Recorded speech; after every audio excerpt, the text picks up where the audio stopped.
How do we build our dreams when we don't know what we want? Learn how Flaunt solves this problem in 5 bold and glittery steps with radio host Lora Cheadle. Using a combination of best girlfriend discussions and therapy-based exercises, listeners are taught how to build their dreams and live their sparkle. Flaunt. Find your fetish, laugh out loud, accept unconditionally, navigate the negative, and trust in your truth.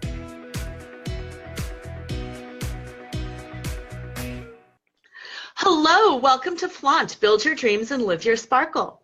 I'm Lora Cheadle, and today's guest is Dr. Warren Farrell. Now, for those of you who know Dr. Warren Farrell, you know how absolutely fantastic he is. And for those of you who don't yet know who he is, let me spend a couple of moments introducing him. He has been chosen by the Financial Times as one of the world's top 100 thought leaders. Yeah, the world's top thought leaders. And also by the Center for World Spirituality as one of the world's spiritual leaders. So as you can tell, you are really in for a treat today. His books have been published in over 50 countries and in 15 languages. 2 of his award-winning international bestsellers are Why Men Are the Way They Are and The Myth of Male Power, both of which are fantastic books. Dr. Farrell is currently the chair of the Commission to create a White House Council on Boys to Men and is co-authoring Boys to Men with author John Gray. And if you've ever heard of or read the Men Are From Mars, Women Are From Venus series, those are the books that John Gray wrote. Anyway, Dr. Farrell's books contribute to 12 disciplines, a book on couples communication, Women Can't Hear What Men Don't Say, was a selection of the Book of the Month Club.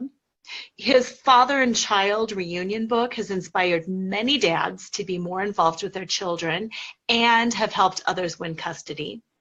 And the book, Why Men Earn More, The Startling Truth Behind the Pay Gap and What Women Can Do About It, was chosen by U.S. World and News Report in 2006 as one of the top 4 books on careers. Now, Warren has taught at the university level in 5 disciplines and has appeared on more than 1,000 TV and radio shows from, big ones. We're not talking little local stuff. We're talking Oprah, Larry King Live, big things like that. And he has been featured repeatedly in Forbes, the New York Times, and the Wall Street Journal. Now, personally, he's got 2 daughters and a wife, and they live in Mill Valley, California, where Warren enjoys things like doing yoga, playing tennis, hiking, and hosting dinner parties at his home. So with that, welcome to the show, Warren. Thank you. I'm looking very forward to talking with you. This should be a lot of fun. Oh, it should be. I'm looking forward to it as well. Now, let's start, as they say, at the very beginning. What led you into the work that you do? I started, I was teaching at Rutgers University, and the women's movement surfaced in about 1969 or so, and I started to incorporate that into my talking in the class. And half the students were sort of really opposed to the women's movement at the time, and about the other half were sort of like, hey, this is very important and good. And so I started having the people in the class play roles of saying, debate why they felt it was either good or bad, and then and then much to their concern, or much to their sort of being disconcerted, as soon as they had made their best arguments, I asked them to reverse roles and to argue from the opposite perspective. And this got me started in a whole era of getting men and women to walk a mile in each other's moccasins, and to so I would stage, I'd go around the world and I would say every woman is part of a beauty contest every day of her life. And if you are a guy in the audience and you really want to understand women, come up here on the stage and be part of that beauty contest of everyday life. And I put all the guys through this beauty contest and chose 6 finalists, or the audience of women who were the judges chose 6 finalists. And then I reversed the roles and said, okay, now it's women's turn to walk a mile in men's moccasins. So I would ask the women to sit according to how much money they made or how much money they expected that they would be making, say, 5 years after graduation. And then I would get the guys on stage to focus on only the women that would be earning the most money so that they would be able to protect their children adequately by having them in good communities and good schools and be able to do what was give the children the greatest number of advantages. And so guys were looking at women through very different eyes than we normally do, which you know what those eyes normally are. Mm-hmm. And so, it was really hard because some of the most attractive women were sitting in the back rows, and the guys were being asked to focus on the front rows where they could best protect their children. And finally, I got the guys to do this, and then got the women to come up on stage and ask out the guys that they were most attracted to, not to cop out and take guys maybe 10, 12, the 10th or 12th choice, and maybe just so that they would not get rejected so much. And so the women started to compete for the 5 or 6 guys that were, had been the finalists in the men's beauty contest. And at the end of the program, the guys were saying, I have never in my life experienced such humiliation, feeling like nothing about my deeper values, my integrity, my knowledge, my future was really being focused on. Just my body was being focused on. And I kind of loved that on one hand and hated what it left out about the appreciation of me on the other hand. And I really get why I need to be doing that and what that creates for women. The women, on the other hand, were saying, all of my life, every time I've used the word jerk, I've always applied that, I have to admit, to men. Whereas today, I was the jerk. I was pretending in order to get this guy out that I had more money than I do, that I was going to take them to the best restaurant in town, which I can't afford, that I was going to take them in a type of beautiful new Porsche that I don't have. And I was, these lies were coming right out of my mouth because I didn't want to be rejected. And then I physically took the guy by the hand because there were 5 or 6 women around the guy that I was interested in. And I took the, guy by the hand and just physically pulled him out away from the other women so that I would, I would win him over and capitalize on his passivity to have him be attracted to me. And so I was really behaving, because if a guy did this to me, which guys have, I would, call him a jerk. And today I was a jerk, and I had no idea that it was so easy to become a jerk when the responsibility is on you to be the one to fear risking rejection. And so that led to a great deal of emotional gut level understanding between men and women. However, when I came back to speak at the same universities or institutions 5, 6 years later, sometimes people that had been together as couples, I said, when you got into, I asked the question, when you got into arguments with each other, where you felt the other person was criticizing you, did these insights that you got from this walking a mile in each other's moccasins, did they really help?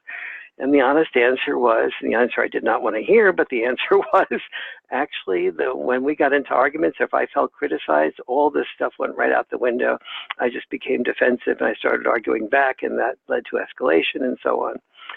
So I began to start to see that, that really the Achilles heel of all human beings is our inability to handle personal criticism without becoming defensive.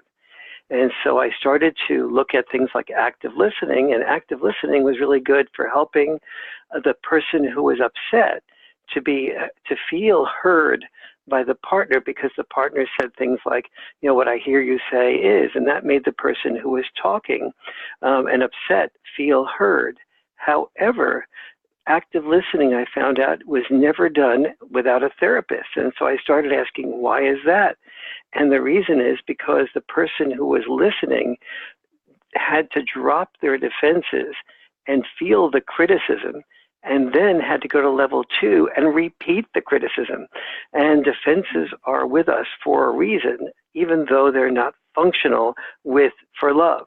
So I was trying to figure out how to get around this, and it was like reprogramming a computer to get around the to get around the hard wiring of defensiveness when we're criticized.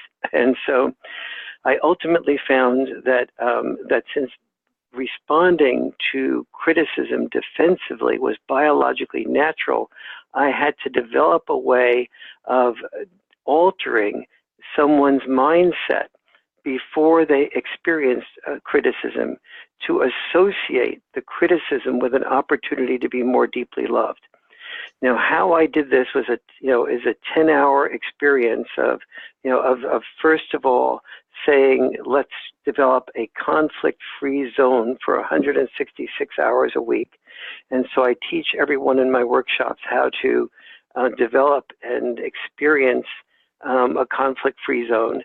It then also involved building up the reservoir of appreciations, which meant teaching people in the couples communication workshops how to know how to appreciate their partner, so their partner felt the appreciation more potently and more with greater amounts of experience of really being appreciated than they had in the past.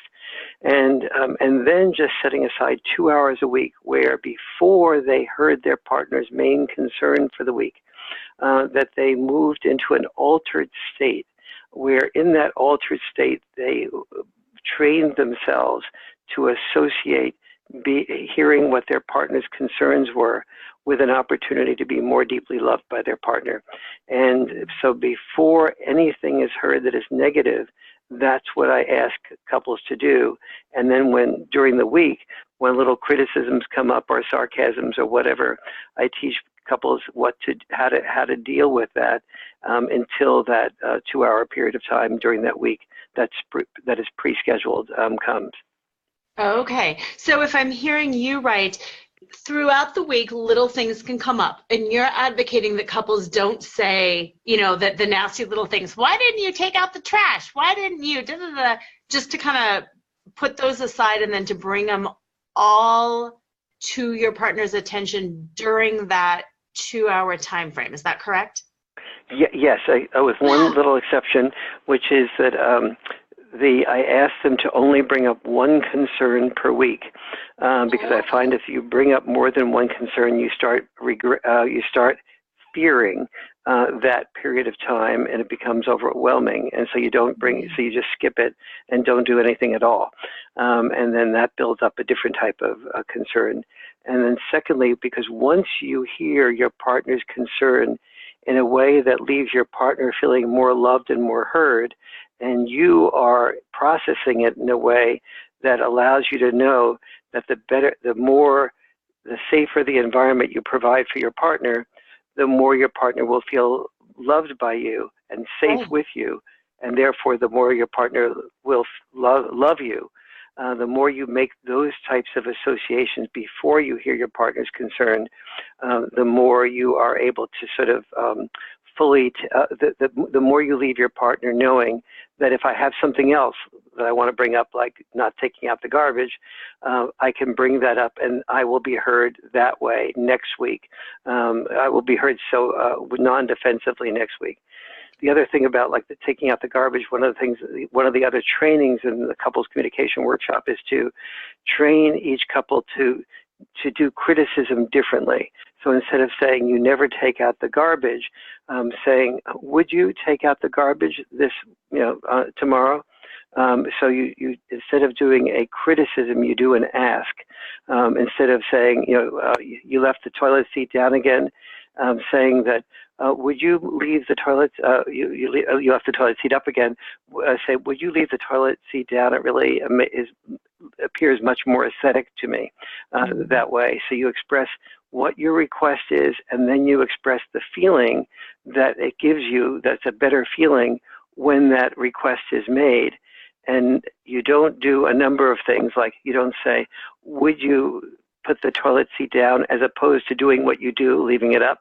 Right. And you don't say, would you put the toilet seat down? That's the right way to do it, because if you let your partner know that it pleases you more, most partners want to please their partner, and so they're much more willing to respond positively to something that they know will make their partner happy. I love it. And just from a personal point of view, I do a lot of work with habits, and people fall into habits. We are creatures of habit. And with this model that you're proposing, I believe it would make all people a little bit more thoughtful about where the language they're using, and are they negative? Are they always criticizing and they don't really mean it?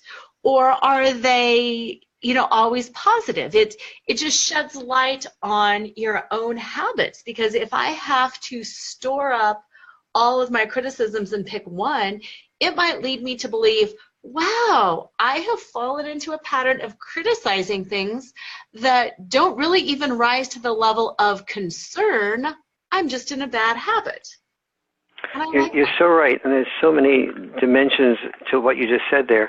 Number one is that let's say somebody brings home, goes shopping, and they bring home maybe 30 items, and then and they bring them, and their partner says, "Gee, you got the wrong size milk." And so what they've just done is they've skipped over all 29 decisions that were correct. They've skipped over an appreciation for the person doing the shopping. They've skipped over an appreciation for the person unloading the stuff into the refrigerator, let's say, and picked on the one thing that they didn't feel was right.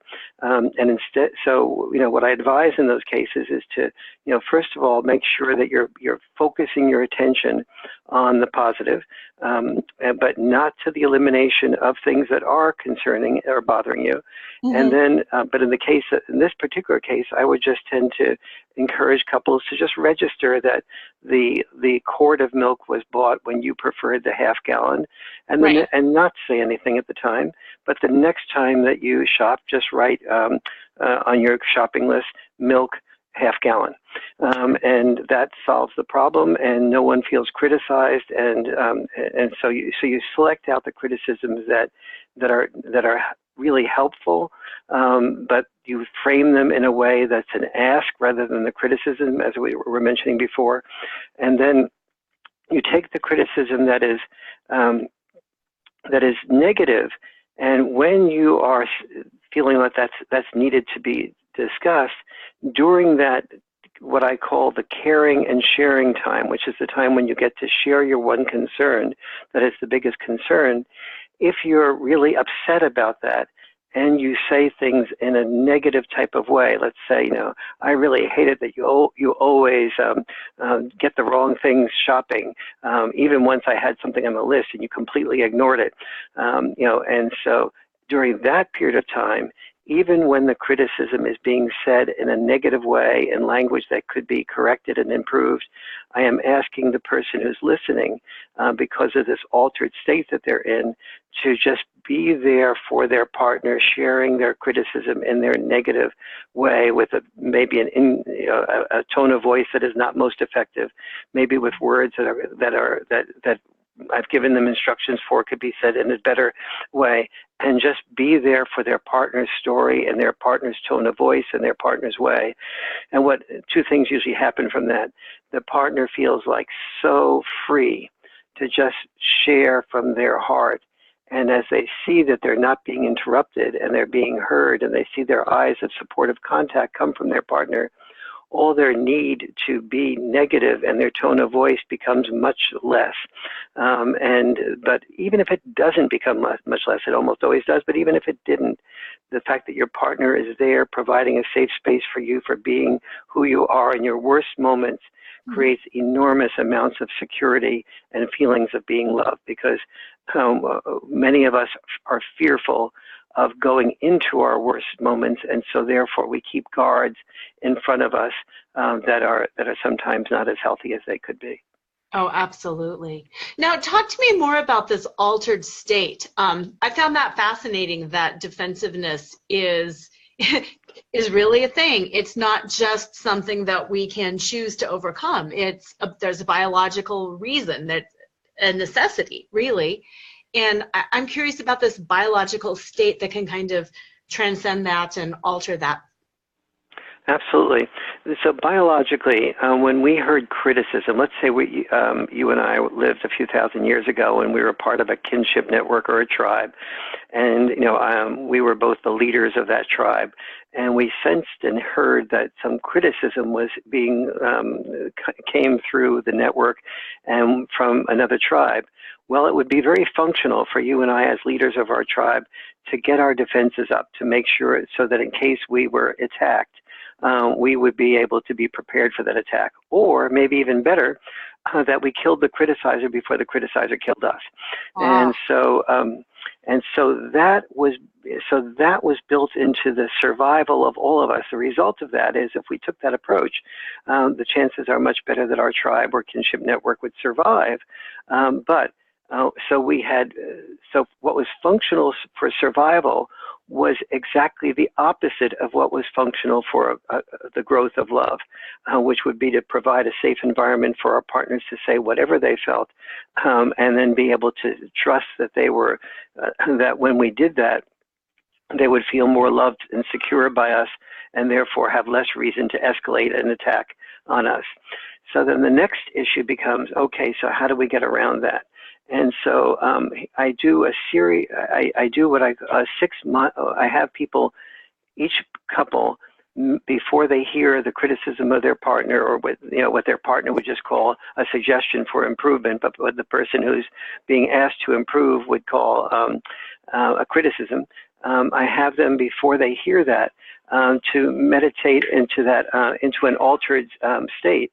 And so the first step of the altered state, each single mindset that they meditate on before they hear the criticism it comes from out of an experience that they do in the workshop with each other. So, for example, the first experience I ask them to do is to say, imagine that you write on a piece of paper whether or not you would be willing to take a 50% chance of losing your life if you knew you could do something that would lead to a 100% chance of your partner's life being saved. So let's say your partner was drowning and you knew that you could swim well enough to save their life, but that once you push them up on the shore, that you might get swept away by the current that was very strong, and that you'd have a 50% chance of dying yourself. Wow. And so I have every single person write this, and they write it on a piece of paper that they crumple up and they throw in a part of the room, males in one corner, females in the other corner. The males will then pick up the piece of paper and they read what the other males wrote, and the women do the same thing. And so what we find from that is usually about 98% of the males in the room say that they would be willing to take a 50% chance of risking dying for their partner if they knew that they'd have a 100% chance of their partner's life being saved. Now remember, this is about 98% usually, and this is a group where I'd say about 30% of the people in the room, couples, are considering getting divorced. And so you have 30% couples considering getting divorced, yet the great majority of those couples, the men, would be willing to take a 50% risk of dying to save their partner's life that they might yet divorce if this workshop doesn't work. Conversely, the women, to the surprise of men, about 85% of them say that they would be willing to risk their lives to save their partner's life. Okay, so now you have the first meditation, and that first meditation is basically saying, if I would be willing to risk my life to die for you, maybe compared to that, listening to you wouldn't be so hard. If you're so precious to me that I would die for you, maybe just having you, who is so precious to me, blossom by being heard would be comparatively easy. And so they go through 6 mindsets like this, and each mindset I ask them to take in, breathe, center themselves, and by the time they're finished the 6 mindsets, they, the idea of hearing their partner's complaint, no matter how, or criticism, no matter how badly it is stated, seems like, seems like nothing. And then their partner not only feels heard, but they feel so safe that they find themselves, at first, they're just saying things that they've said previously to their partner, but now with the safety, they find themselves peeling off new layers of the onion, so to speak, to the point where partners will often say, I found myself thinking thoughts I never even knew I thought, because I felt such safety. I felt permission to say, I didn't realize that this was attached to this piece of anger that I was holding on to, or this part of my history or background, and now I feel safe to say that and connect all those things together. And I've never felt so loved by my partner. Now understand, it's very rare that the couples say to me, I never heard this complaint from my partner before. They usually have. They just haven't allowed their partner to take it as deep and to feel as safe as they were sharing that complaint or that concern from their partner. Wow, that makes complete sense. Now, during this 2-hour time frame where the couples are sharing their concerns with each other, do they go one partner, then there's a break, then the other partner? How do you structure that? Yes, very good question. First of all, they start out doing what I call it a caring and sharing sandwich. And the first part of the sandwich is do 2 appreciations the way I teach couples to do appreciations, which is I have a whole process that I have couples work through to be very much more specific in their appreciations than they normally would be. So instead of saying, I think you're a great cook, you say, I really think the way you did cook that turkey was great. But then I teach them to say, nope, what is there about the way they cooked the turkey that was great? I really like the way you did the skin on that turkey. I really like the way you did the stuffing. Nope, what was good about the way you did the stuffing? Well, the stuffing was nice and moist. Sometimes it's dry when I've had it at other people's homes. Well, what was nice about that moist stuffing? I liked the fact that it had some type of spices in it. What were those spices? Maybe was that oregano, thyme, rosemary, sage? And so as you are describing an appreciation with being specific, the person is feeling like not just a generalized example that they've heard 100 people say, like they cook well, but rather that they see that their partner is really honing in on exactly what they are doing, and they're caught doing the most minuscule thing in a right way and being appreciated for it, which leads their partner to imagine the potential for being appreciated for almost everything they do and have therefore a greater amount of purpose in their life about the way they are dealing with their everyday life. And so I have them do 2 appreciations before they hear the concern of their partner, and then 2 appreciations at the end of the entire process.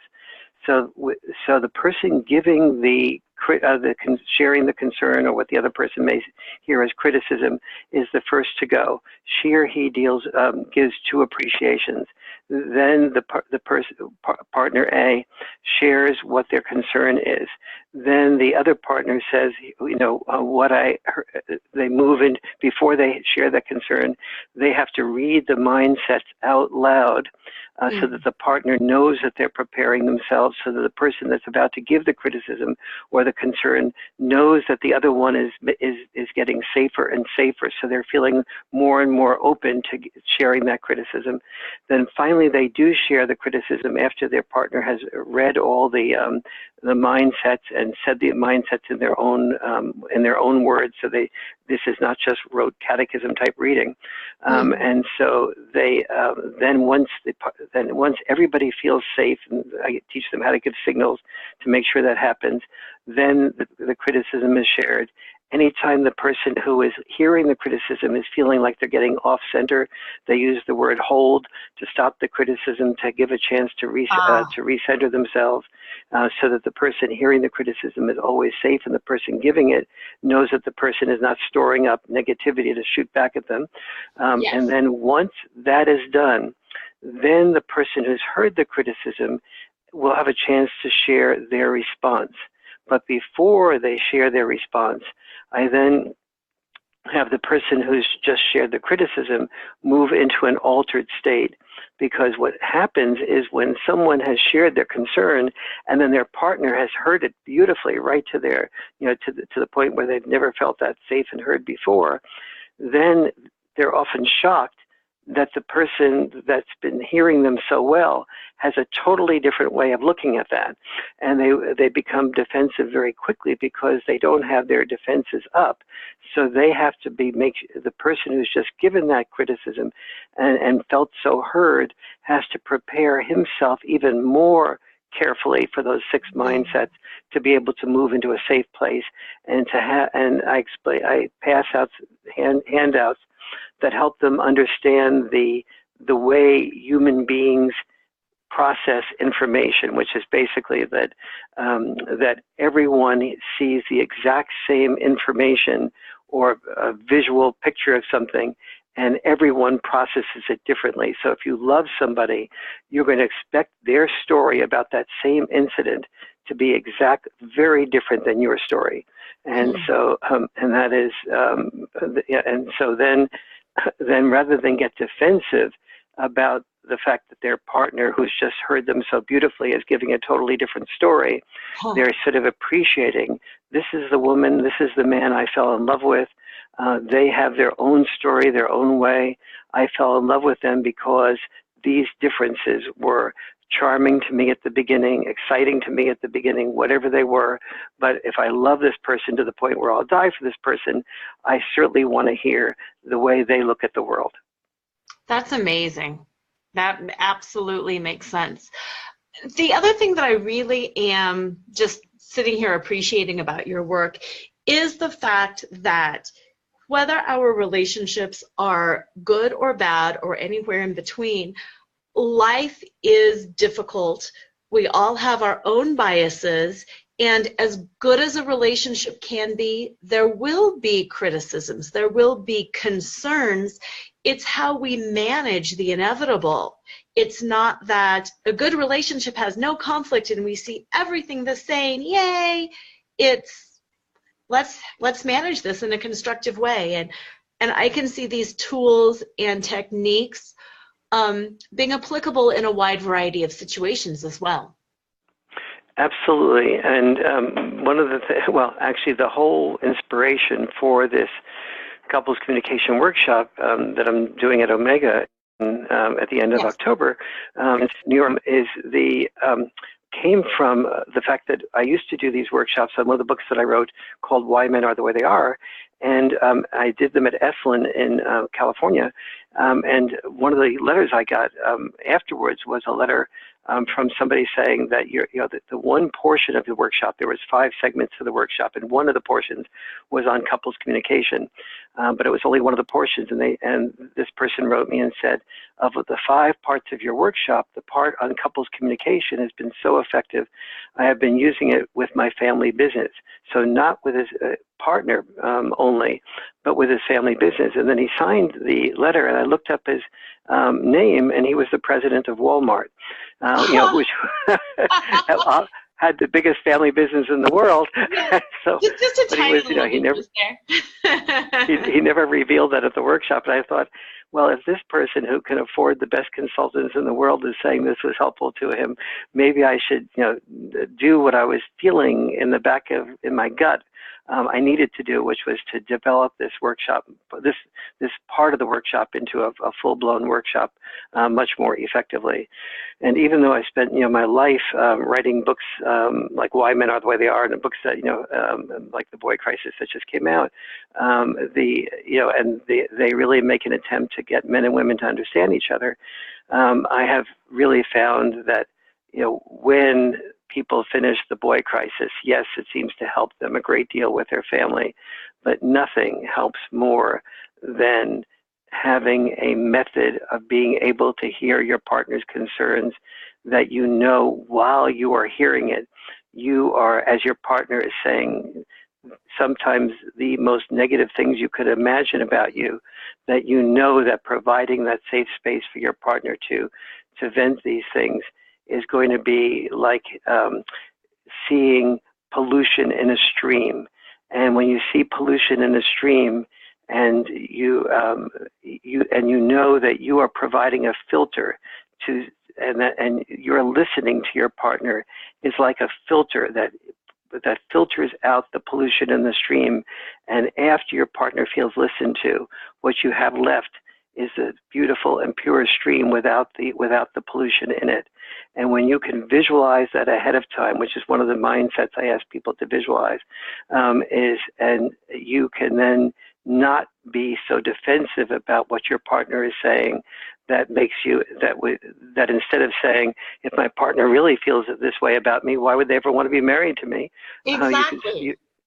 You just say to yourself, my goodness, no matter the angrier my partner is, the more they will have the gratitude about my providing a safe environment for them, and the more love they will feel by me. This anger is just an opportunity to be more deeply loved. And your entire, and with 4 other mindsets like this, you just begin to sort of take a totally different approach to anything that you would normally become defensive about. That's amazing. It makes so much sense too. It's just brilliant. Now, as you were talking about that, you mentioned your workshop at Omega, and I'd like to hear more about that because I do know you've got a big one coming up, and I know I'm interested in learning more about it, and I'm sure our listeners are interested as well. Well, thank you. Yes, it's I have the next workshop coming up at Omega Institute, and that's in Rhinebeck, New York, which is, by the way, a charming town, and it starts on Friday night, September 28th, and goes to Sunday at around noon, and it's 10 hours of workshop work, and then the rest of the time you have free to be on a beautiful piece of land and property that with many activities. And so it's the smallest workshop that I do around the country. So the value of that is it's more intimate. It's usually around 20 people rather than the 40, 50 people I normally deal with. And so it allows me to get to know the couples. However, many men in particular worry about doing what they call airing their dirty laundry in public. If you're attending the Omega workshop, nobody hears your challenges. That is, I create a structure, and then you discuss the issue that is concerning you within the framework of that structure. And so the only person that hears what you and your partner are going through is your partner. And so, before you have that happen, you have all these mindsets that you've been trained to work with, and you've shared many appreciations with your partner that your partner has not heard at that level of specificity, and you have a whole way of dealing with making your partner's environment safe, and creating and how to create and sustain that conflict-free zone that I mentioned a while ago. Mm-hmm. And so there's such enormous security there that couples don't come away feeling like exposed in the areas that they feel embarrassed about talking about. I love that. So when you talk about couples, are you talking for workshop purposes, are you talking married couples in crisis? Are you talking newlyweds? Are you talking any kind of couples, or are there any parameters around that? Yes, really good question. My wife is going there, and she is the person that's joining her to be an assistant at my workshop is a fellow that was her business partner for a quarter century. And so, and they will talk about the issues that came up for them during that quarter century, or an issue that came up for them, and process that in such a way that they can deepen their friendship in the future. And obviously, I do this process quite often with my wife as a loved one and a partner. So a couple is any two people who have a past history who would like to have a future history of improved communication. So it can be, in the past, my assistant came with her son, who was a teenage son, mm-hmm. who was going through a major rebellion stage, and that, she says, to this day has had a huge impact on him doing a turnaround. In addition to another son that was about to drop out of high school and ended up graduating high school and is now in college. And so it can be it can be certainly same-sex couples. I hope that goes without saying. Yes. It can be two people, as I implied from my first example, in a working relationship, or coming with your parent. Any two people that you've that you had a history with, that you'd like to have an improved future, because exactly what you said a few minutes ago, there's no relationship that doesn't have conflicts come up. And it's what you do. And let's say there is a relationship where there's almost no conflict at all.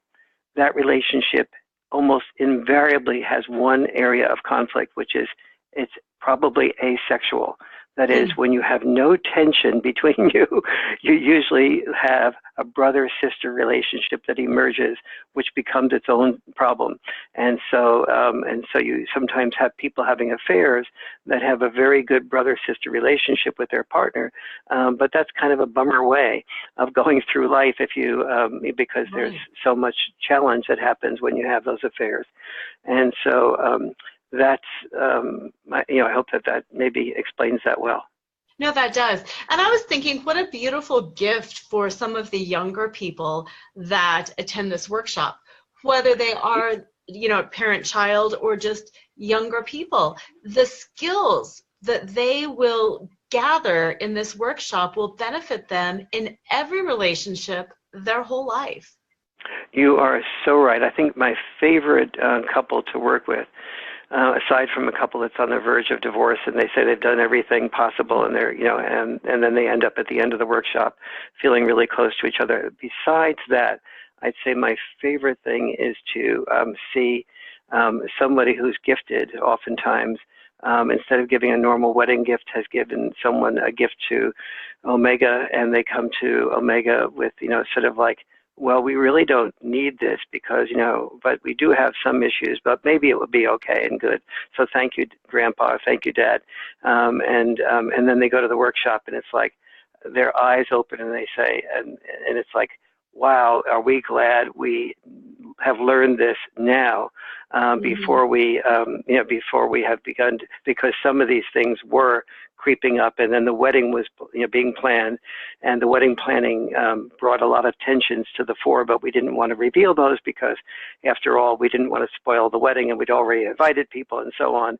And so, when I look at those people go through the workshop, the only regret that I have, I say to myself, well, if my former wife and I had known the things that you knew, the only good news about not knowing these things is I wouldn't have married the woman I'm now married to for the last 25 years involved with. And so it's one of those types of mixed feelings. But, certainly this is probably the greatest gift you can give to a newlywed or a couple that is, considering getting married and aren't sure whether they should take that final leap.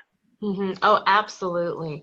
And also, I'm just such a big proponent of having a variety of tools in our toolbox. And I know even for myself, with the therapy background, with the legal background, I feel like I've got a wide variety of tools that, oh my gosh, with every new skill set, it just increases one's, likelihood of success. And you can never learn too much. So for the listeners out there who are thinking, oh, well, I've done a workshop on, an imago dialogue, or I know how to actively listen. Trust me, there's probably more skills. There is. I would not have spent my years developing this couples communication workshop if I felt that active listening by itself was sufficient. Yeah. But when I found that it wasn't being used by couples unless they had a therapist with them, I sort of asked myself, that's really an unfair type of a way of having something, because it means that only people that could afford therapists can do something as valuable as active listening. And so that was when I started investigating why were people not doing this on their own. So this couples communication workshop is designed to be self-sustaining, but because nothing can be self-sustaining without questions being asked, I do free follow-up phone calls to people in the workshop, to the first year, and then a free follow-up phone call every year after that for as long as I last. And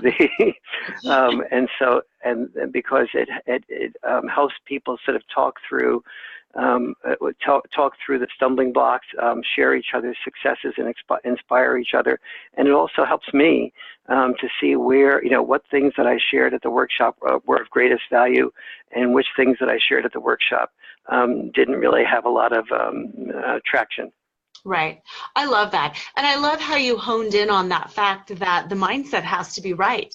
We can use every tool in the book, but if we're in a defensive mindset, it doesn't matter. So I love that you honed in on that. And then that follow-up. So you can help couples continue to create change. It's not just saying, yeah, there you go, one and done, you're in and you're out. It's what is working and what is not working. And that's wonderful. I honor you for doing that. Well, thank you. I'm very much a realistic romantic, which is somewhat of an oxymoron. And I hate it when when let's say somebody shouts out to a star on the stage, "I love you," and the star shouts back, "I love you." I'm saying, like, why are we using "I love peanut butter" and "I love you" in such a superficial way? Right. So, to me, the word love really means it carries with it a whole set of responsibilities, a whole set of learning tools to sustain that and deepen that. And it is one of the most beautiful, to me, it's the most beautiful thing we have one of the most beautiful possible gifts that we have. And when we love somebody deeply, my relationship with my wife would never be even close to where it is if it wasn't for our using this tool every week as a result of the caring and sharing tool that I was mentioning. Mm-hmm. And you're absolutely right. The tools in our toolbox, no matter who you are as a couple, if you're an attorney, for example, on the one hand, you have honed the art of listening to somebody else's perspective and knowing that everything has multiple perspectives. That's terrific. But you've also honed the art, chances are, of thinking to yourself about the responses that you can prepare for while the other person is talking. And that works against doing what one needs to do when one listens. And so each profession has its own sort of strengths and weaknesses in terms of being able to hone the ability to be not defensive and really provide a safe environment for our partner's feelings. Right.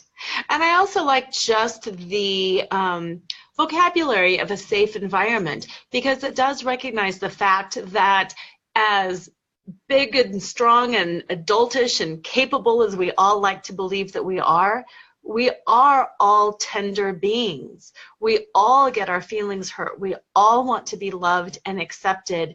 And just using that dialogue, I believe, allows us to drop our defenses a little bit and to recognize that about ourselves, but also about our partner as well. You're so right. And so often one of the challenges for couples is that they have a criticism of their partner. But if you take it back to, what made you attracted to this person who you're criticizing for these qualities? And it's oftentimes, like, let's say a very beautiful, loving, artistic person falls in love. She or he realizes that they have the spontaneity, but they need stability. They need somebody who's very dependable. So they fall in love with somebody who's stable and very dependable and maybe quite successful. But then they start criticizing that person for being so preoccupied with the very success that they fell in love with, because success comes with attributes that lead oftentimes to a greater amount of perfection, a greater amount of trying to solve problems. And so typically speaking, for example, when I've had CEOs at the workshop or people that are very successful, and their wife, they hold their wife with such preciousness.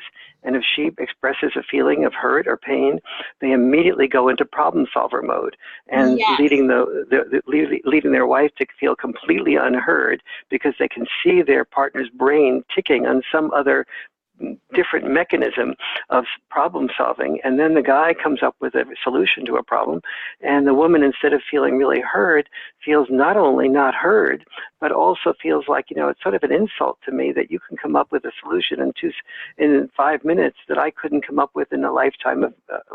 So instead of feeling nourished and nurtured, she feels criticized and not nurtured in the way she wants. And so, and the CEO is going, yeah, but this is, I fix problems like this all the time. This is just my strength. This is what you chose me for. And I have to say, you can fix her problem. You can fix it by listening. You can fix it by letting her know what you've heard. You can fix it by asking her, and what do you feel? Tell me more about that. Tell me more about that. And he still doesn't get it. And I said, what I said is, you can fix her problem.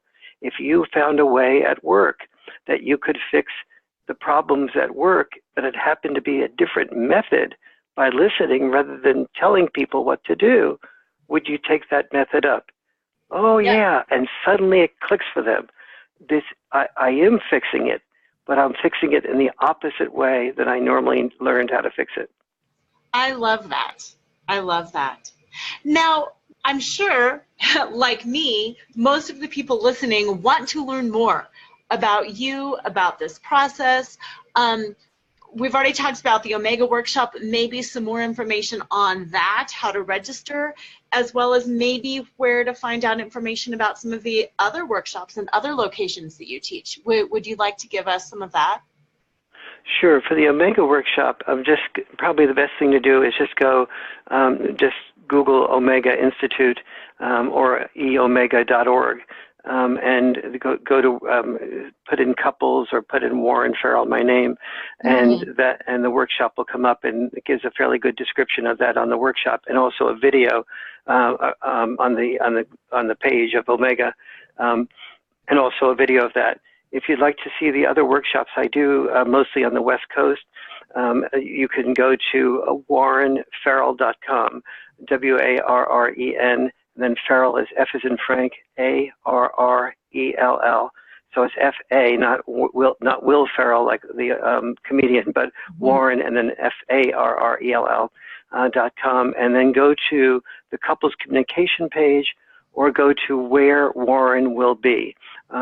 So where Warren will be or the couples communication page on warrenfarrell.com, and you'll find out where I will be. And also the couples communication page gives a number of different videos that I do explaining the workshop, and you actually see one of the workshops was done at my home, so I got permission from everybody to film it, and so you can get an actual sense of how the workshop experience is. Oh, that's wonderful. And then for those who might not be able to attend a workshop, are there, do any of your books address this topic? Yes, a book that I wrote called Women Can't Hear What Men Don't Say. That's Women Can't Hear What Men Don't Say. The first 100 pages of it deals with the foundation of what I've just been talking with you about.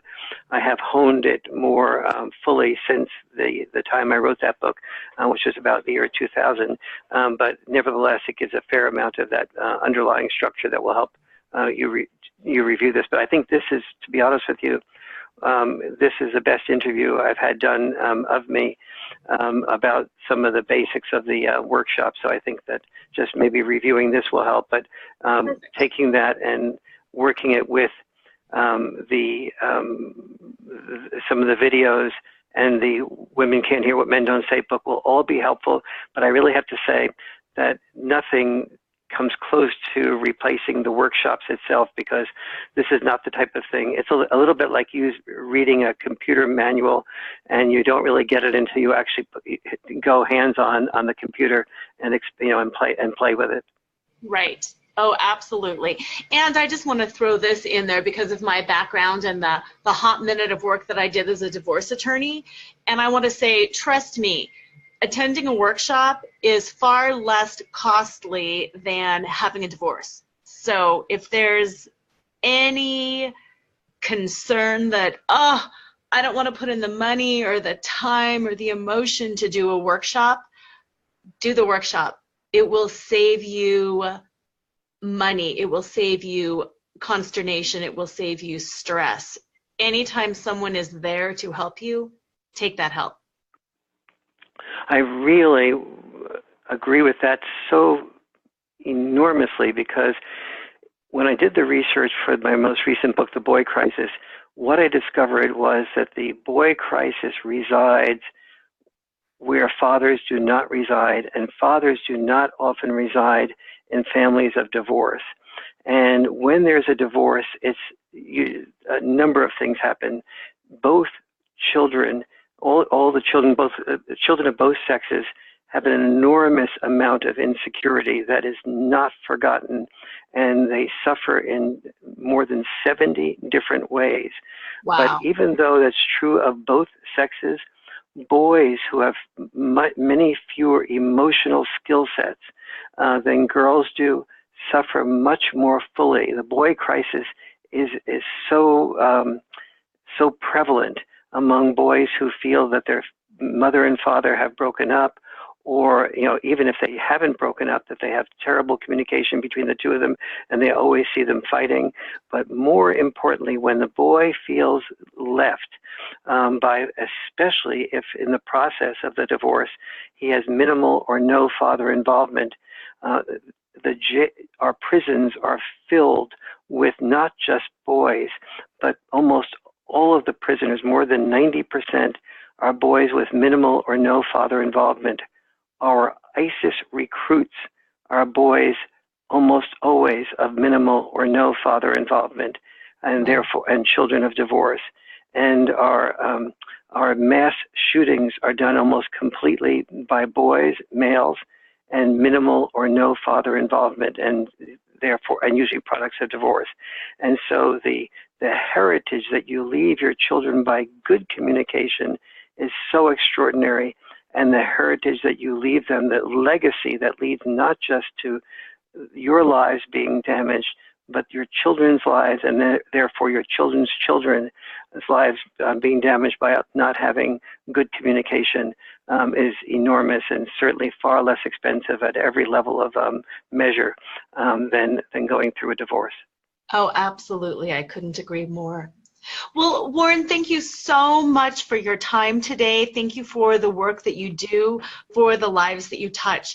I sincerely hope that you keep spreading your word far and wide, and that more and more people, I hate to use the phrase buy into this because that presupposes a lot of things, that more and more people choose to take this route. Like you said, choose the legacy that they leave, choose happiness for themselves, for their kids, for their families, for all of the generations to come. So I thank you very much for that.